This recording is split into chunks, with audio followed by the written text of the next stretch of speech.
guys सर्प mummy मारे त्यो हेर धन्दै यार ओए भाग कहाँ मुन्ट्यो साले कुत्ता ए बा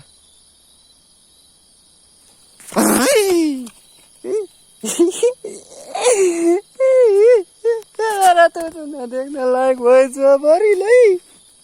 काटे हुन्छ यार डर लाग्छ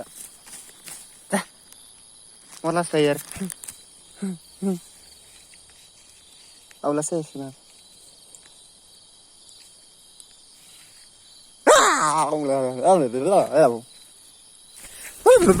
मम्मी भाडा सिकेर बस्छ गाडी सर्पाल त गाडी गर यार सर्पालले बाटो छेकेर बस्छ है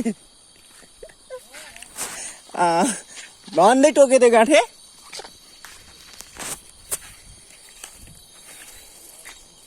सातो लैदियो म त अझ नागेर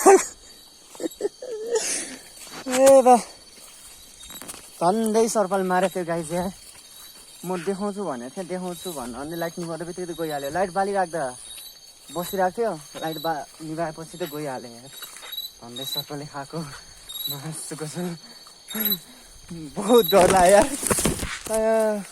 त्यो भएर रातिमा हिँड्न धेरै खतरा हुन्छ गाइज त्यही भएर राति राति धेरै नहिँड्नु होला होइन म त गाउँमा आएदेखि फर्स्ट टाइम हिँडेको रातिमा तर सर्पाले झन्डै मारेको मलाई झन्डै सर्पाले खाएको भयो त यस्तो जेल्लेर स्विट छ त्यो उठ्छ कि भने जस्तो गरेर बसिरहेको थियो झन्डा देखेछु यार मन त अझै पनि ढुकढुक ढुकढुक ढुकढुक ढुकढुक गरिरहेको छ यार के भन्ने हो झन्डै मारेको थियो यार सर्पाले यार यस्तो तर मार्दैन मलाई अहिलेसम्म सर्पाल टोकेको छैन सर्पाले कुकुरले चाहिँ एकचोटि टोकेको सर्पाले चाहिँ टोकेको छैन होइन टोक्यो भने त म त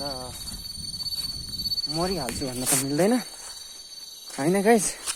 अनि तपाईँहरू पनि रातिमा कतै हिँड्दै गर्दा ध्यान पुऱ्याएर हिँड्नु होला लाइट नबालिकन आयो भए त मलाई मार्दो रहेछ यार ठाडो परेर बस्छ यार रिस उठ्ने धन्दै खाथ्यो मलाई सर्पाले भन्दा बचेँ थ्याङ्क गड यदि टोक्यो भए त मेरी मम्मीको के हुन्थ्यो होला खबर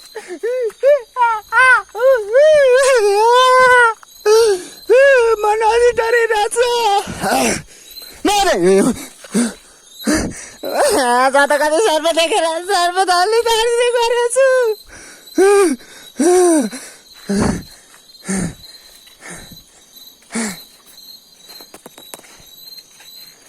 धन्दै सर्पाल टोक्यो